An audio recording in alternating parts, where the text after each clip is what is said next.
Hi കൂട്ടുകാരെ, നമ്മൾ ഇന്ന് വന്നിരിക്കുന്ന വെള്ളായണിക്കായലിലാണ്.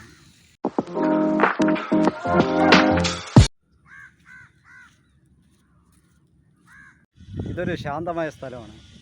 നമ്മളെ മനസ്സിലെ വിഷമോ വല്ലതൊക്കെ ഉണ്ടെങ്കിൽ ഇവിടെ വന്നിരുന്ന അത് മാറിക്കിട്ടും. എന്ത് ഭംഗിയാണെന്ന് നോക്കാം. മെയിനായിട്ട് ഇതൊരു ടൂറിസ്റ്റ് കേന്ദ്രമാണ്. അങ്ങനെ പ്രസിദ്ധീകരിച്ചിട്ടില്ല, എന്നാലും ആളുകൾ വന്നു പോകാറുണ്ട്. ഇവിടെ സിനിമ സീരിയലൊക്കെ ഷൂട്ട് ചെയ്യാറുണ്ട്.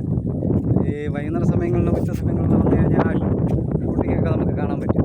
കൂട്ടുകാരെ, നിങ്ങൾ ആ കാണുന്നതാണ് ജഡ്ജികുന്നിൻ്റെ ഭാഗം. നമ്മൾ ഒരിക്കൽ അങ്ങോട്ട് പോകുന്നുണ്ട്. അപ്പോൾ നിങ്ങളെ വിശദമായിട്ടെല്ലാം നമ്മൾ കാണിച്ചു തരാം. ഇത് മൊബൈൽ കാണുന്ന പോലെയല്ല, നേരിട്ട് കാണാൻ നല്ല ഭംഗിയാണ്. ഇവിടെ 1 മണിക്കൂറോ 2 മണിക്കൂറോ വന്ന് ഇരുന്ന് കഴിഞ്ഞാൽ നമ്മൾ കൂടുതൽ സമയം ഇവിടെ ചെലവിട്ടത്. അത്രയ്ക്ക് ഭംഗിയും നല്ല കാറ്റുമാണ്. ഇതാണ് കിരീടം പാലം. ഇവിടെയുള്ള കാഴ്ചകൾ കാണും. വൈകുന്നേരം സൂര്യാസ്തമയെല്ലാം നല്ല സൂപ്പറാണ്. നല്ല കാറ്റ്. ഇതേപോലത്തെ നല്ല നല്ല വീഡിയോകളുമായി ഞങ്ങൾ ഇനിയും വരും. ഞങ്ങളെ സപ്പോർട്ട് ചെയ്യുക, സബ്സ്ക്രൈബ് ചെയ്യുക.